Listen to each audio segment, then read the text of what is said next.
So this is my PowerPoint on 6.3's numerical model. So firstly, the numerical models are analysis of movement in sport using numerical data and includes three different areas: linear motion, angular motion and projectile motion. Numerical models are useful, for example, when a basketball coach wants to look and see how a certain player in their team can improve compared to a model or professional performer who may have mastered the technique already.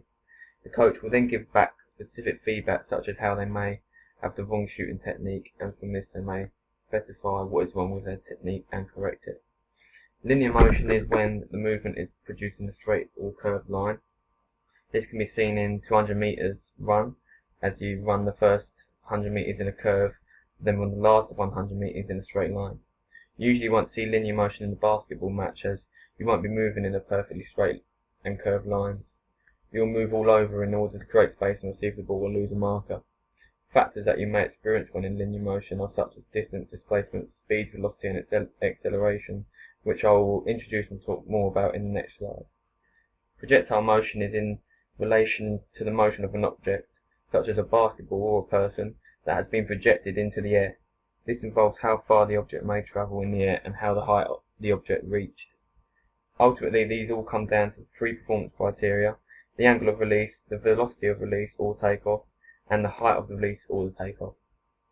The angle of release is important, as if the angle is too large, the basketball will shoot up into the air and therefore gain less distance across the court, as it will have a greater decline.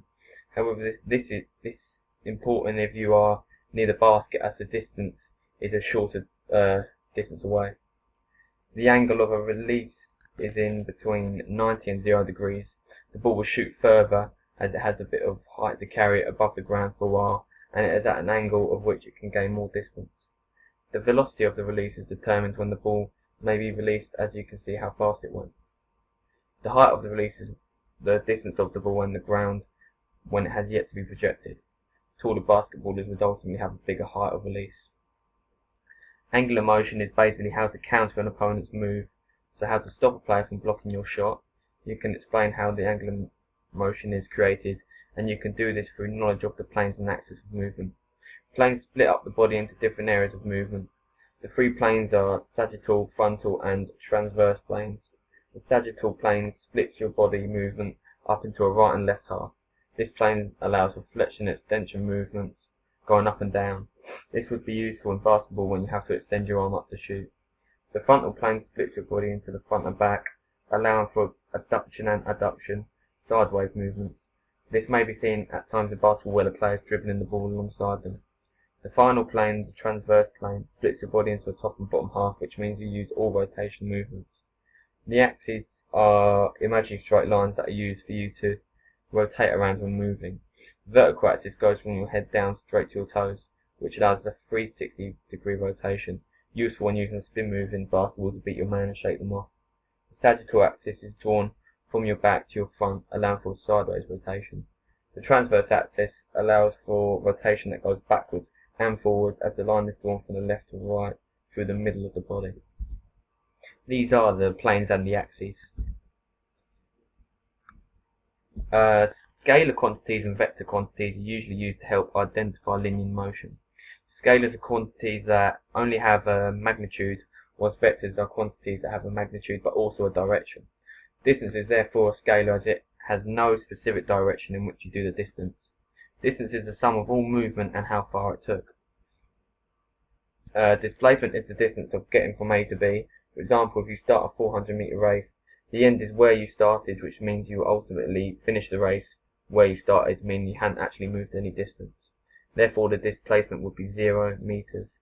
Speed is of course how fast you're able to complete the entire distance, and is usually measured in meters per second.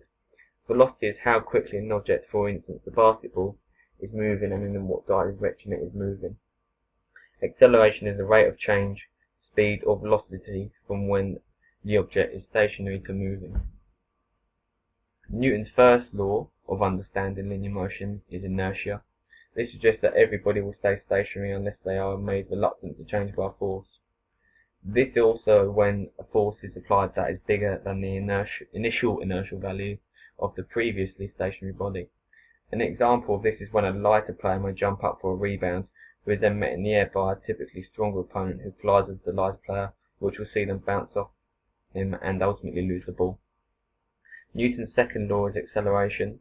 This is how much force is applied to an object that will increase the speed over a short amount of time. Ultimately, acceleration is a combination of the mass of the body, how quickly the body moves over a short distance, usually in meters per second, which both equal the amount of force.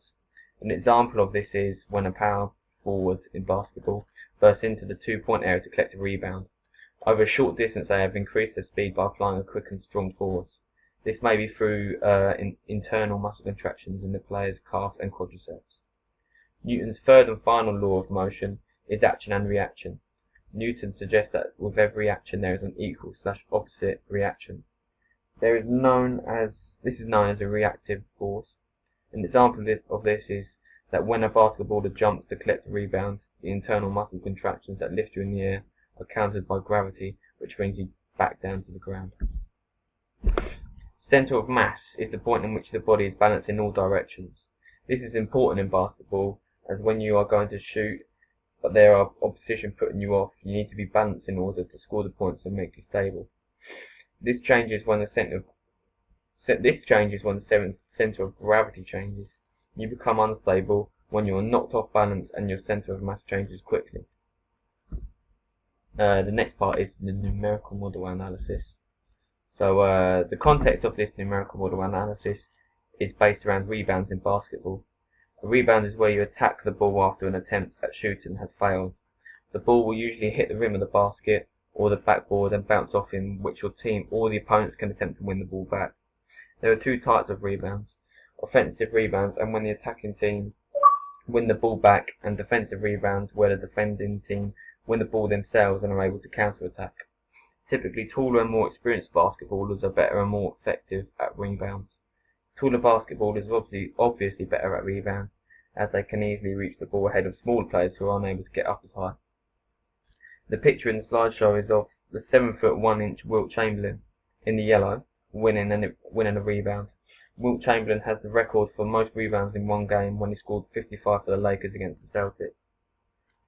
And him being 7'1", you can see why he got such a huge amount of rebounds. So our test was to see if the taller and more experienced basketball players could jump the highest. To begin the method of analysing numerical data, you must firstly prepare the participants and the equipment. To prepare the participants, you need for them to fill out a consent form to make sure that they are eligible to participate in the sport. They may have health and medical issues that will prevent them from participating.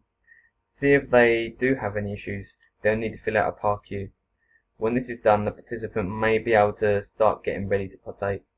So firstly, as you would do before starting any sport, you need to warm up. For our first test, we had the participant work their leg muscles, as our numerical model analysis was based around how high the participant can jump. So it is important to ready the specific muscles we are testing for in order to avoid injuries such as sprains and falls. We then weighed the participants so we could make the test fair, as people who are heavier should ultimately, in theory, jump lower as they have more weight to pull up into the air. We then had to ready the participant for the angle of their leg and as the different jumps that we were testing. The participants' legs had to be at a certain angle. We firstly done the count the movement jump, which is where you may lower your legs to any angle to get your own preferred takeoff. We then moved on to 45 and 90-degree jumps. These would alter how well you would be able to jump, as the 90-degree jump was a hard position to maintain. The best way to measure the angle of their legs is by using a goniometer. To prepare the equipment, you need to firstly make sure that when the participant is standing on the force plate, they don't move, as the movement will be picked up and start weighing unfairly the pressure exerted. They are sensitive plates, so any movement will be picked up and calculated. We also used cameras in slow motion so we could properly examine how the participant jumped and what their technique is like. As numerical models are used to help improve technique, so we set up the cameras side onto the participant so that we could properly analyse and record how the angles of the limbs change in order to lift themselves. We also had to set up a Vicon motion detector, which could help us see how the participant moves in more detail. We needed to place the detectors in specific areas that would be most affected to see what the participant's movement was like. So you would commonly place the detectors at all the limbs, joints on the body. The use of 2D capture is Capturing motion, for one, is quicker at recording, therefore you're quicker at extracting the data from the image. It also requires less sophisticated and complicated software, as it is the most basic way of recording motion. Due to the software not being of good quality, however, the recorded images will therefore be low quality.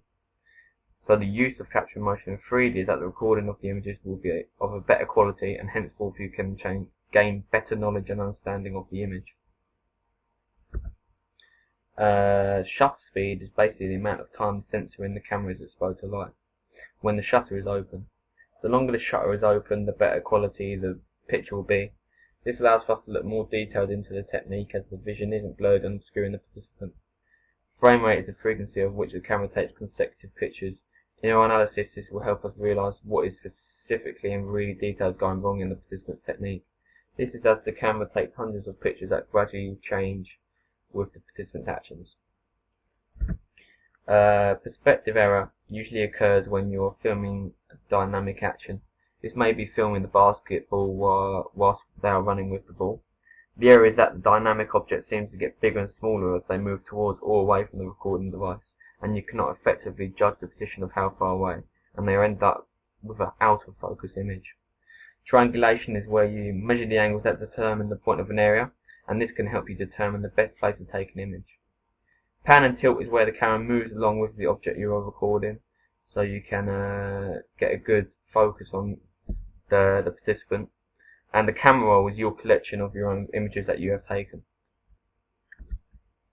The picture to the left shows me participating in this test, whilst the graph on the right shows our results of the relationship between the amount of successful rebounds and player will achieve depending on their height. The graph shows that the majority of players over 180 cm manage to get more rebounds than the smaller players. Comparison analysis between Charlie and Aaron, our two main participants, will be made in 6.4. Thank you for watching.